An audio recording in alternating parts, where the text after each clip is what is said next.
It was a cold October night in a quiet suburban town. Streets were empty, and the only sound was the wind brushing against the trees. Emma Collins, a 24-year-old college student, had just finished her evening shift at a local cafe. She texted her best friend, "I'm heading home now. See you tomorrow." That was the last message anyone ever received from her. Emma was known as a simple, kind girl. No enemies, no drama, just a normal life. But that night, something changed forever. The last sighting, at around 10:17 p.m, a CCTV camera captured Emma walking toward her car in the parking lot. She looked normal, no fear, no rush. But then, a black SUV slowly entered the frame. It stopped a few feet away from her. For a moment, nothing happened. Then suddenly, the lights turned off and the camera lost visibility. The next morning, when Emma didn't reach home, her parents got worried.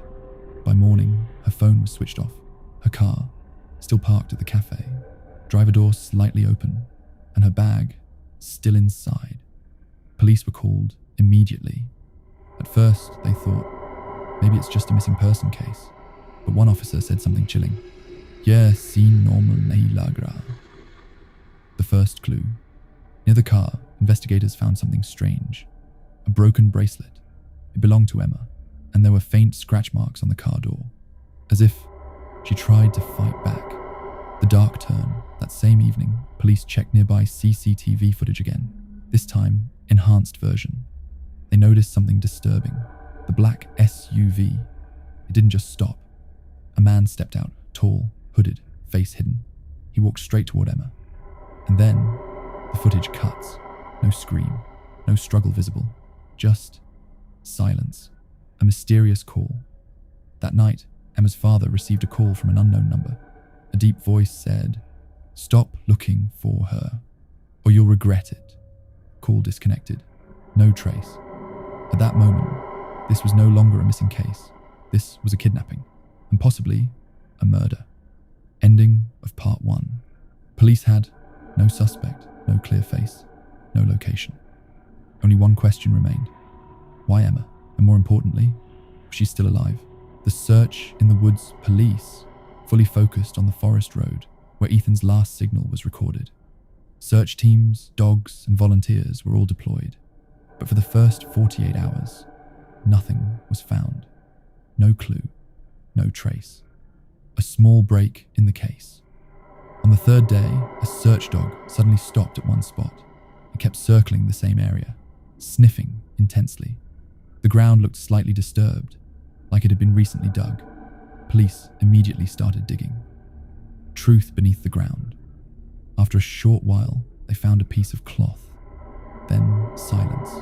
And then Ethan was found. Ethan's body was recovered from the site. The case officially shifted from a missing person case to a murder investigation. Forensic report. The report confirmed death occurred after a violent struggle. Time of death matched the same night he disappeared. The body had been buried in a hurry. Evidence starts pointing somewhere. Now police had a strong direction. Ethan's last call was to Daniel Mudd. Traces matched Daniel's shoes. The body was found in the same area. Everything was pointing toward Daniel Reeves. CCTV footage. Nearby highway cameras were checked. One clip showed Ethan's car heading toward the forest road, but in the return footage, someone else was driving. Suspicion grows stronger. The face wasn't clear, but the body structure closely matched Daniel. Daniel questioned again.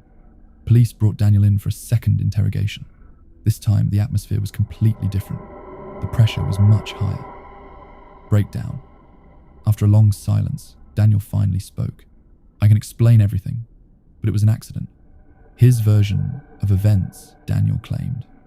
Ethan was demanding money from him. They got into an argument. Things escalated on the forest road, and then the fatal moment. He fell, and then he didn't move. According to Daniel, it was an accident.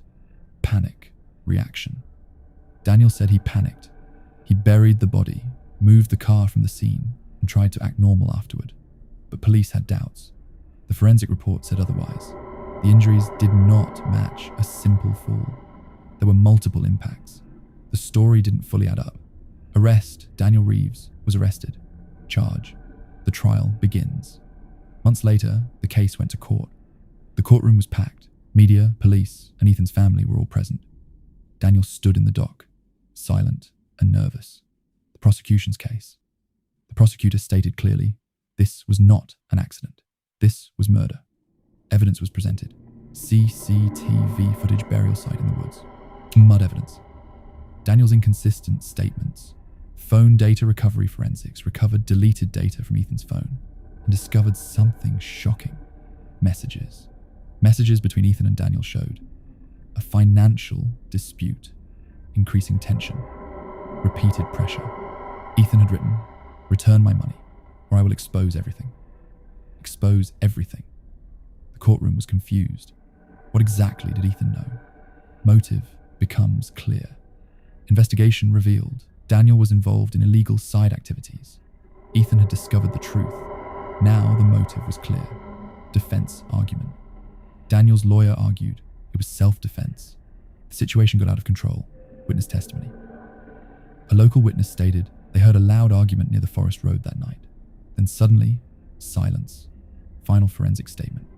Experts confirmed injuries were not caused by an accident.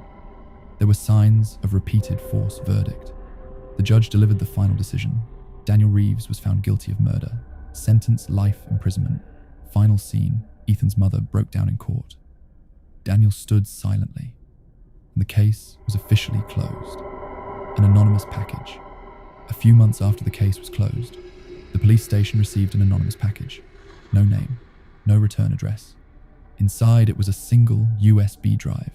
The USB discovery investigators opened the file and found audio recordings, voices of Ethan and Daniel, recorded days before Ethan disappeared. The recording begins. Ethan's voice was angry. "You think I'm going to stay quiet? I'm going to expose everything." Daniel replied calmly at first, but his tone slowly changed. A dark warning. Daniel said, "If you tell anyone, this will be your last mistake." A different picture appears. This wasn't just a normal argument anymore. It sounded like a serious threat, a planned intention. The case reopens internally. Even though Daniel was already in prison, investigators quietly reviewed the case again. But legally, nothing could be changed.